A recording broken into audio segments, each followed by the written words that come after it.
अभी आगे देखेंगे हम लोग land utilization, resource and development में आगे देखें लैंड यूटिलाइजेशन, मतलब कि जो हमारे पास जमीन है वो सबसे बड़ा रिसोर्स है हमारे लिए।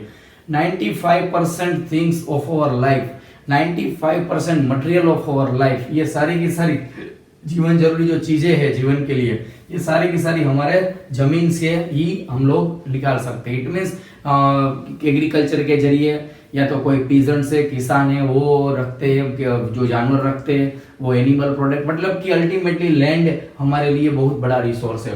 जैसे यहाँ पर आपको कुछ टेक्स्ट बुक में भी दिया है, सेम टू सेम यही दिया है, 5 पॉइंट्स में दिया हुआ है। सबसे पहले लैंड्स के अंदर देखें तो फॉरेस्ट, तो पहले देखें फॉरेस्ट के बारे में, तो फॉरेस्ट के बारे में आप सब जानते ही हो। इसके बाद land not available for cultivation, कुछ जमीन ऐसी है जो कल्टीवेशन के लिए अवेलेबल नहीं है। उसके अंदर दो पार्ट है, बैरन एंड वेस्टलैंड, मतलब कि जो खाली पड़ी है जमीन या तो खराब जमीन है, बंजर भूमि है। बैरन लैंड्स मतलब कि बंजर भूमि है और वेस्ट पे पड़ी है ऐसी जमीन। और land not for agricultural use, जो एग्रीकल्चरल यूज के लिए नहीं है, जहां पर बिल्डिंग, रोड्स, ये सब चीजें बनी गई है, फैक्ट्रीज बनी गई है, ऐसी चीज, तो ऐसी जमीन यूज में नहीं है। इसके बाद other than cultivated land, cultivation के सिवा जो हमारे पास अवेलेबल है, मतलब कि permanent pastures and the grazing land, जो परमानेंटली जो चरवाहा है उनके लिए परमानेंटली कुछ जमीन खाली रखी है। तो यहाँ पर फॉरेस्ट पॉलिसी के अकॉर्डिंग कुछ जमीन खाली रखी है। तो इसका मतलब है कि ये जमीन जो चरवाहा के लिए, जो गाय भैंस जैसे जानवर, जो पालतू जानवर रखते हैं उनके लिए, ग्रेजिंग के लिए रखी हुई है, एंड ग्रेजिंग लैंड्स ये है। इसके बाद culturable waste land left uncultivated for more than 5 agricultural years, agricultural years में 5 साल से भी खाली पड़ी है ऐसी जमीन यहाँ पर देखेंगे। तो ऐसी जमीन जो हमारे पास पड़ी है 5 साल से अधिक, ऐसी बंजर भूमि है वहां पर जो कुछ भी खेती का काम नहीं हो रहा है, मतलब अनप्रोडक्टिव है। इसके बाद देखें तो फेलो लैंड्स, मतलब कि एकदम बंजर भूमि की तरह ही एकदम परती जमीन, ऐसे प्योर हिंदी वर्ड है इसके अंदर, परती भूमि, परती जमीन। इसका मतलब है कि फेलो लैंड्स, जो जमीन हमारे लिए कुछ काम की नहीं है। इट मीन्स जो पहले देखा हमने, ये जो हंटर गैदरर्स थे, आपने 6th क्लास में भी देखा था, तो फेलो लैंड्स आती थी, वो बार बार कल्टीवेशन करते थे, कल्टीवेशन के बाद जो छोड़ के चले जाते थे ऐसी जमीन। Current fellow left uncultivated less than 1 agricultural year, मतलब 1 साल से या 1 साल से ज्यादा खाली पड़ी है, वो जमीन का यूज नहीं हो रहा है ऐसी जमीन। तो आपने हंटर गैदरर्स में भी देखा था, सिविलाइजेशन से पहले वाले चैप्टर्स में, इट मींस 6th क्लास में भी आपने देखा था कि इसमें अंदर जमीन जो एक एरिया कुछ साफ करते थे, फिर उसके बाद वहां कल्टीवेशन 3, 4, 5, 7 साल कल्टीवेशन करते थे वहां पर। इसके बाद वो जमीन में मान लो कि ज्यादा प्रोडक्शन नहीं आता है, फिर वो जमीन छोड़ के दूसरी जगह चले जाते थे, और वो जमीन 10, 12, 15 साल खाली रखते थे कोई दूसरी जगह, वहां पर भी ऐसे तीसरी जगह, चौथी जगह, इस बार बार घूम के फिर लास्ट वाली जगह पर आते थे। या तो कई जगह पर क्या करते थे, जो जमीन पड़ी थी उसको, जो चीज थी वहां पर, जो पेड़ पौधे थे उसको काट दिया, काटने के बाद वो सूख गया, फिर जला देते थे, फिर थोड़ा टाइम पड़ लेने देते थे, फिर उसके बाद उसके ऊपर खेती का काम चालू करते थे। तो ऐसी जमीन है। Other than current fellow lands left uncultivated for the past 1 to 5 agricultural years, 1 से 5 साल तक यहाँ पर खाली पड़ी है ऐसी जमीन जो 5 साल तक यहाँ पर कोई भी खेती का काम यहाँ पर किया गया नहीं है। मतलब कि ऐसी एकदम पुरातन जमीन है, एकदम पुरानी जमीन जो यहाँ पर कल्टीवेशन के यूज में नहीं आई है, पहले आती होगी और एक 5 साल तक यहाँ कुछ यूज नहीं किया। और नॉट सोन एरिया, मतलब कि जहाँ पर कुछ एकदम पर्टिकुलरली जो जहाँ पर उगाया जाता है ऐसा एरिया। तो 5 प्रकार से डिवीजन हमने देख लिए यहाँ पर। अब अदर देन कल्टीवेटेड एरिया में हमने देखा कि ये और the land under the tree crops and not include into the sown area, मतलब कि यहाँ बड़े बड़े पेड़ और ऐसे क्रॉप्स है जो एकदम जो प्रोडक्शन है, प्रोडक्शन में काउंट नहीं होता है। तो इतनी जमीन है। इसके बाद ये जो प्रॉपर प्रोडक्शन में वो ये है नेट सोन एरिया। तो यहाँ पर ये जो पॉइंट है, इसके स्टार्ट होने से पहले भी हम देखें कि लैंड रिसोर्स, आपको एक चार्ट दिया गया है, इसके पहले टेक्स्ट बुक में एक लैंड चार्ट दिया हुआ है। चार्ट के अकॉर्डिंग दिया गया है कि 43% प्लेन्स एरिया है, 27% प्लेटू से और 30% माउंटेन से। तो मतलब कि भारत की जो जमीन है, विविधता तो आप पहले से ही पढ़ते आ रहे हैं, डाइवर्सिटी पढ़ते आ रहे हैं, जियोग्राफी में भी पढ़ा, लैंड फॉर्म्स पढ़ा आपने 6th क्लास, 7th क्लास में पढ़ा, लैंड फॉर्म्स पढ़ा, 8th क्लास में आपने रिसोर्सेज के बारे में भी पढ़ा था। तो यहाँ पर लैंड रिसोर्स हमारे लिए बहुत ज्यादा डीप में जाएंगे अभी लैंड रिसोर्स में हम। तो यहाँ पर आगे आपने देखा था कि बहुत सारी जमीन के अंदर जो हमें मानव जीवन की एक्टिविटी करने के लिए हमारी जीवन लाइफ के साथ जुड़ी हुई सभी एक्टिविटी, ट्रांसपोर्टेशन, या तो यहाँ पैसे कमाने की कोई बात हो, इट मीन्स जो जॉब एंड बिजनेस की बात हो, तो यहाँ पर सभी के लिए ये जमीन का जो मेन रोल है, तो यहाँ पर हमने ये क्लासिफिकेशन तो कर लिया, बट लोग इसका यूज करके यहाँ पर अपनी आजीविका चलाते हैं, अपने यहाँ पर रोजिंदी लाइफ यहाँ पर चलाते हैं। तो यहाँ पर जितनी भी जमीन है, यहाँ पर कुछ ये जमीन है प्लेन्स, तो प्लेन्स के ऊपर माउंटेन में से जो रिवर्स आती है, कुछ रिवर्स 12 मंथ परमानेंटली रिवर्स है, कुछ सीजनेबल रिवर्स है जो ओनली इसमें सीजन में आएगी, मतलब कि बारिश की सीजन हो रही है तभी पानी दिखेगा, उसके बाद सूख जाएगी, ऐसी भी रिवर्स है। तो यहाँ पर लॉट ऑफ रिसोर्सेस यहाँ जमीन के ऊपर पैदा होते हैं, तो ये सारे रिसोर्स का यूज हम कर रहे हैं। यहाँ पर 27% प्लेटूस है, जो ऊंचा वाला पार्ट है जिसको प्लेटूस बोलते हैं, वो पहाड़ से नीचा है, मतलब कि माउंटेन से नीचा है, और नॉर्मल जमीन से, नॉर्मल प्लेन से ऊंचा है, इसको बोलते हैं प्लेटू। तो प्लेटूस भी आपने देखे, तो यहाँ पर प्लेटूस है, और ये माउंटेन से जहां से हमें ये जो इसको बोलते हैं कि मिनरल्स, इसके बाद माइनिंग का बिजनेस, इसके बाद कोल, पेट्रोलियम, ये सब चीजें यहाँ से निकल सकती है, और इसका यूज पब्लिक करते हैं। और तो देखे आगे कि land use pattern in the India, तो भारत के अंदर लैंड यूज की क्या पैटर्न है। तो भारत के अंदर देखिए हम तो लैंड यूज के लिए बहुत अच्छी, मतलब कि डाइवर्सिटी हमारे पास ज्यादा है, और बहुत जगह पर हमें लॉट ऑफ रिसोर्सेज के रूप में बहुत सारी चीजें निकल रही है। टोटल जियोग्राफिकल एरिया हमारा 3.28 स्क्वायर किलोमीटर है, 93% इन यूज और सर्वे में हुआ है। जैसे कि देखा जाए तो ये टेक्स्ट बुक में लिखा है, इसके अकॉर्डिंग जो जम्मू कश्मीर की जमीन थी और जो कुछ एरिया पाकिस्तान ऑक्यूपाइड था, मतलब कि जो सेंसिटिव एरिया था, वहां पर अभी ऑब्जर्वेशन नहीं कर पाए और सर्वे नहीं कर पाए, और नॉर्थ ईस्ट का कुछ एरिया है जो पहाड़ी इलाका है, वहां पर भी कुछ एरिया ये सर्वे के अंदर नहीं है। इसीलिए कह सकते हैं कि 93% जमीन हम यूज कर रहे हैं अभी। और 1952 नेशनल फॉरेस्ट पॉलिसी भी लागू की गई, और ये forest area lower than 33% India में अवेलेबल है। तो कुछ न्यू नंबर्स जो है यहाँ पर इंफॉर्मेशन दिया है, तो आपके एग्जाम्स के लिए वो बहुत जरूरी है। जैसे कि भारत के अंदर देखा जाए तो ये सब चीजों में यहाँ पर जो यूज में आ रही है जमीन वो कितनी है, आपने देखा, और जो हमारे पास जंगल, मतलब कि फॉरेस्ट एरिया, ग्रीनरी एरिया 33% से भी कम है। मतलब ये जो परमानेंटली जो पेस्चर्स है, इनके लिए भी जमीन बहुत कम मिलती जा रही है, मतलब कि जानवरों की संख्या बढ़ रही है, पर सामने उनको रख रखाव करने के लिए, उनके केयरिंग करने के लिए जो उनको खुली जमीन चाहिए वो यहाँ पर अवेलेबल नहीं हो रही, क्योंकि जो हमारी बहुत सारी एक्टिविटी है, बहुत सारी एक्टिविटी, फैक्ट्री, बिजनेस, ये जो बिल्डिंग्स, मतलब कि कुछ मैन मेड रिसोर्सेज खड़े कर दिए, मैन मेड एनवायरनमेंट खड़ा कर दिया है, इसकी वजह से कहीं ना कहीं पर यहाँ हमें लॉस होता जा रहा है।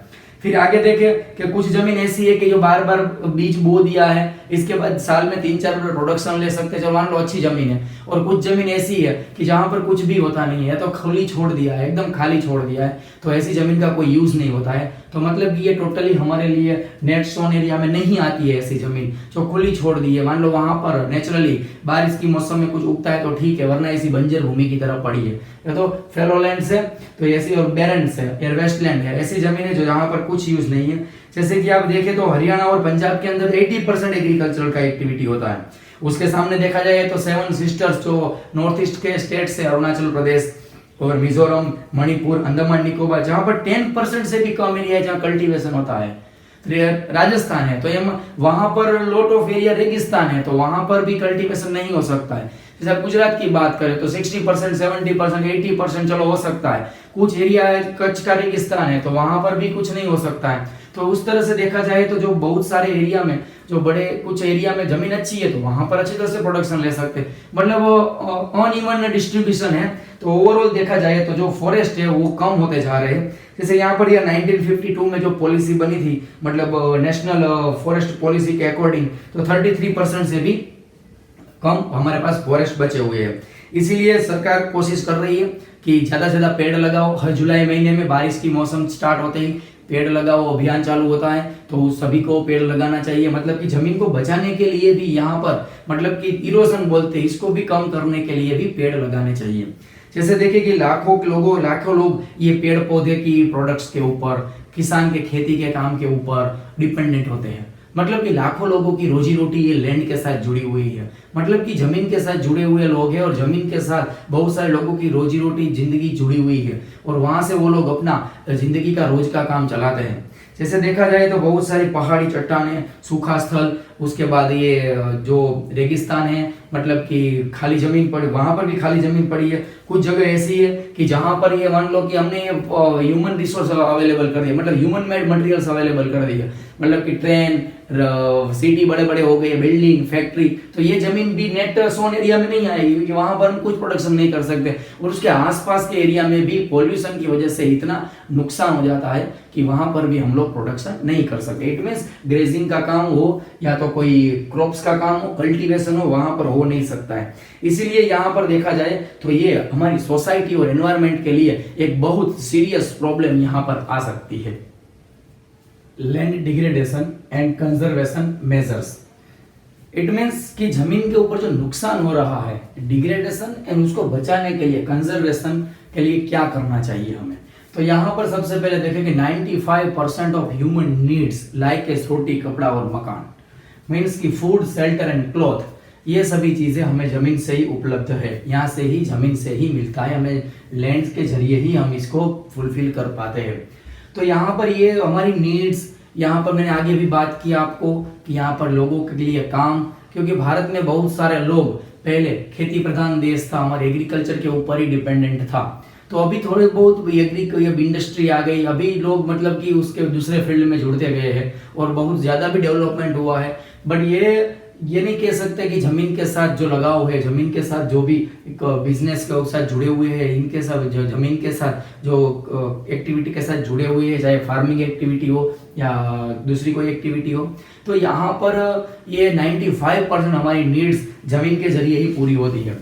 जैसे कि कुछ एक्टिविटी देखें तो ये जो जमीन के लिए कुछ यहाँ पर हमारा काम पूरा नहीं हो रहा है, इट मीन्स जो भारत देश के अंदर जो ये सब कुछ एक्टिविटीज मैंने यहाँ पर लिखी है, इसकी वजह से ये जमीन का ज्यादा नुकसान हो रहा है। फॉर एग्जाम्पल 3-4 एक्टिविटी मैंने यहाँ पर लिखी है जो भारत में हो रही है, इट मीन्स कहीं सभी जगह पर हो रही है, पूरे वर्ल्ड में हो रही है, not only in India. Over grazing, की ज्यादा ग्रेजिंग जो हो रहा है इसके ऊपर भी रोक लगानी चाहिए। उसके बाद माइनिंग, क्वेरिंग एंड डिफोरेस्टेशन, तो यहाँ पर देखें कि ये माइनिंग की एक्टिविटी से क्या है कि माइनिंग का जो कुछ भी मटेरियल निकालना था निकाल लिया, मान लो खाली हो गया तो खुला छोड़ दिया, कहीं पर वहां पर कोई मिस हैपनिंग होने का भी, एक्सीडेंट होने का भी संभावना है, या तो खुला पड़ा है, पॉल्यूशन फैल रहा है। इसके बाद डिफोरेस्टेशन से बहुत सारे जंगल काट दिए, और जंगल काटने से क्या होता है कि बहुत सारी जगह पर मतलब कि ऑक्सीजन की कमी, ये जो क्या बोलते हैं इसको, ग्रीन हाउस इफेक्ट, ये सब चीजें यहाँ पर पैदा हो जाती है। जैसे कि भारत में बहुत सारी जो जमीन है उसमें एक चार्ट भी आपको दिया हुआ है, कितनी जमीन किससे रिलेटेड है, जो एक आपको राउंड चपाटी चार्ट जैसा दिया है, राउंड चार्ट दिया हुआ है, इसके अंदर कि 2000 का एक जमीन का एक सर्वे है कि कितनी जमीन खाली पड़ी है, बंजर भूमि है, बैरन लैंड्स है, इसके बारे में आपको यहाँ पर दिया हुआ है। तो यहाँ पर वो जमीन को हमें प्रॉपर करने के लिए यहाँ पर कुछ एक्टिविटी भी दिया हुआ है, इट मीन्स कुछ इसके सुझाव भी दिए, मेजर्स भी दिए हुए, कंजर्वेशन मेजर्स दिए हुए। तो यहाँ पर जो कुछ मैंने वर्ड लिखे है साइड में, इट मीन्स कि वाटर लॉगिंग, जहाँ पर भी पानी का भराव हो जाता है, पानी ज्यादा हो जाता है, या तो कुछ जमीन ऐसी है मतलब कि जो खाली पड़ी है, तो वहां पर खाली रहने का एक कारण ये भी है कि वहां पर कुछ उगता नहीं है, बट कहीं ना कहीं पर यहाँ ऐसा भी हुआ है, वाटर लॉगिंग से सैलिनिटी बढ़ जाती है, अल्कलिनिटी बढ़ जाती है, तो इसीलिए क्या हो जाता है कि जमीन खराब हो जाती है और बिन उपजाऊ हो जाती है, वहां पर कोई भी प्रोडक्शन नहीं हो सकता है। इसके बाद देखिए कि लाइमस्टोन निकालने की एक्टिविटी है, इसके बाद सीमेंट इंडस्ट्री के लिए लाइमस्टोन बहुत जरूरी है, तो इसीलिए और ये निकालने के बाद सीमेंट एक्टिविटीज है, सीमेंट इंडस्ट्री के बाद जो पोल्यूशन फैलता है, इसकी वजह से जो उसकी पतली लेयर बन जाती है, जिससे जमीन के ऊपर ज्यादा नुकसान हो जाता है। इसके बाद कैल्साइट एंड सॉफ्टस्टोन ये निकाले जाते हैं। सिरामिक इंडस्ट्री में जो मिट्टी यूज होती है, और बहुत सारी जगह पर मतलब कि सिरामिक इंडस्ट्री के आसपास के एरिया में भी देखा गया है कि ज्यादा मिट्टी उड़ने से क्या हो जाता है कि वहां पर ये आसपास की जमीन एकदम बंजर भूमि जैसी, बैरन लैंड्स हो जाती है कि जहां पर कुछ भी चीज उग नहीं सकती है, कोई कल्टीवेशन का काम हो नहीं सकता, इवन पॉल्यूशन भी इतना सारा हो जाता है। तो इसीलिए देखें कि ये सब एक्टिविटी के ऊपर थोड़ा बैन होना चाहिए। और यहाँ देखो जैसे आपके टेक्स्ट बुक में दिया है, ये सब चीजें लोग यूज कर रहे हैं, और यहाँ पर ये सारी की सारी चीजें केमिकल, फैक्ट्री, इंडस्ट्री, ये land pollution and water pollution के लिए मेन इंपॉर्टेंट रोल है। तो इसको बचाने के लिए हमें क्या करना चाहिए? प्लानिंग ऑफ शेल्टर बेल्ट्स लगा के जमीन को इस तरह से खराब होने बचा सकते हैं, पानी से और ये हवा से। और जैसे आपने आगे भी पढ़ा था वो ये लैंड मतलब कि वाटर पॉल्यूशन देखा, सॉइल पॉल्यूशन देखा, जिसके अंदर भी ये सब दिया हुआ था। कंट्रोल ऑन ओवर ग्रेजिंग, कुछ एरिया में ज्यादा ओवर ग्रेजिंग से भी जमीन खराब हो जाती है। इसके बाद थ्रोनी बुशिस लगाने से जो रेगिस्तान की जमीन है, रेत है, सैंड है, वो आगे बढ़ने से बचेगी। मतलब कि वहां आंधी तूफान आते हैं तो थ्रोनी बुशिस ऐसे जो पेड़ लगा दिए, बबूल लगा दिए हैं, थ्रोनी बुशिस लगा दिए हैं, तो उसकी वजह से क्या होगा कि रेत को आगे बढ़ने से रोक सकते हैं। इसके बाद proper management of wasteland, wasteland जो खाली जमीन पड़ी है, बैरन लैंड पड़ी है, फैलो लैंड्स पड़ी है, इसके ऊपर गवर्नमेंट चाहे तो अपनी तरफ से कुछ यहाँ वहां प्रोजेक्ट चालू करके लगा सकते हैं। जिसका एक बेस्ट एग्जांपल मैं आपको बताऊं कि आपने गुजरात में देखा होगा कि विंटर सीजन में एक उत्तरायण के समय, उससे पहले, उससे जनवरी महीने के आसपास लगता है कच्छ के रेगिस्तान में व्हाइट रन में रणोत्सव होता है। तो ये एकदम पूरी की पूरी जमीन खाली पड़ी, सालों पहले वहां पर कोई समंदर होगा और ऐसे अर्थक्वेक की वजह से सूख गया। मतलब कि पूरी की पूरी जमीन एकदम नमक जैसा ही मिट्टी वहां पर देखने को मिलती है, व्हाइट कलर, इसलिए वो सफेद रन, व्हाइट रेगिस्तान से फेमस है। तो वहां पर वो बहुत सालों से ऐसे पड़ा था, बट गवर्नमेंट ने लास्ट 8-10 साल से आप देख रहे हो कि वहां पर बहुत बड़ा एक इनिशिएटिव लिया और वहां पर जो एकदम अंदर का जो एरिया है, लास्ट में ये कच्छ के रेगिस्तान में आता है, तो वहां पर ये रणोत्सव चालू किया और बाहर से, विदेश से और इंडिया से भी बहुत सारे जो पर्यटक वहां पर जाते हैं। मतलब कि वहां पर लोग घूमने जाते हैं, टेंट होते हैं, वहां रुकते हैं और वहां पर नेचुरल थिंग्स और कल्चर का भी फायदा लेते हैं। तो ये एक इनिशिएटिव है। मतलब कि वो जो बंजर भूमि थी, एकदम जमीन के ऊपर कुछ नहीं उग सकता, कुछ काम की नहीं है, वहां पर एक इनिशिएटिव लेके आसपास के लोगों में रोजी रोटी पैदा की। इट मीन्स आसपास के लोगों को कोई ना कोई काम धंधा मिलेगा, वहां पर रोड रास्ते अवेलेबल किए। इट मीन्स वो आसपास के एरिया का कुछ इतने 8-10 किलोमीटर के एरिया के लोगों का डेवलपमेंट ज्यादा हो गया। इट मीन्स लोग बहुत अच्छा वहां पर गेन कर रहे हैं, पैसे कमा रहे हैं। और वहां पर क्या है कि जो जमीन ऐसी खराब थी, इसीलिए वहां पर पानी की भी कमी थी, तो इसी वजह से वहां पर कुछ चीजें उग नहीं सकती थी। इट मीन्स वहां पर कल्टीवेशन प्रॉपर नहीं कर सकते, ओनली बारिश के ऊपर डिपेंडेंट रहना पड़ता था। तो इसका मैंने क्या एग्जांपल दिया आपको, जो टेक्स्ट बुक में नहीं है पर ये आप देख सकते हो कि किस तरह से इनिशिएटिव लेके वहां पर एक पूरा का पूरा जो रेगिस्तान वाला जो एरिया है, वहां पर ये रणोत्सव शायद 2 या 3 महीने चलता है। तो उसमें बहुत सारे लोग आते हैं, मतलब कि एक रोजी रोटी के हिसाब से, और एरिया को अट्रैक्ट बना के वहां पर एक पूरा का पूरा टेंट सिटी भी अरेंज करते हैं। और उसी टाइम में बहुत सारे लोग वहां पर विजिट भी करते हैं। वहां पर जो लोकल कारीगर है उनके भी जो बनाते हैं कपड़े, विविंग करके बनाते हैं हैंड विविंग मटेरियल से, तो इसका भी एक बड़ा मार्केट पैदा होता है। उसका मार्केट से जरिए वहां के लोगों को भी अपना यहाँ पर रोजगार, रोजी रोटी, धंधा मिलता है।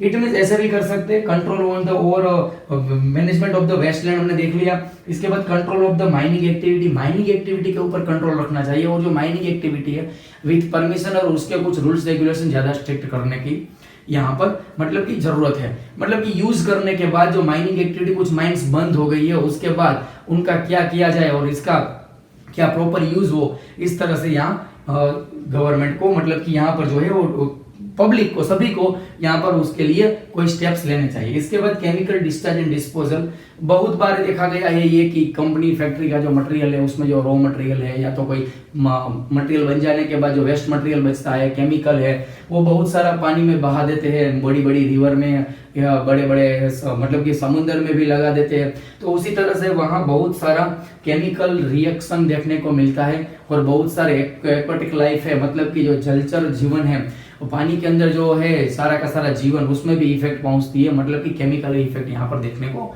मिलती है।